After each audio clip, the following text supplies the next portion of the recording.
శంకరా శంకరా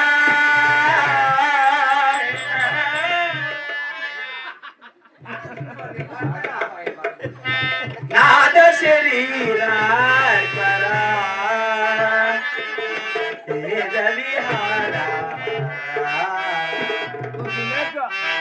జీవేశ్వరా నా 2 పనులు ఊసిపోతాను వయసు అయిపోయింది కదా అందుకే పనులు అట్లా చెప్పకూడదు మన మధ్యలోనే ఉండాలి అట్లాంటివే చెప్పకూడదు మనం కబాబ్ తింటాము ఎగ్ రైస్ తింటాము ఎగ్ పప్పు తింటాము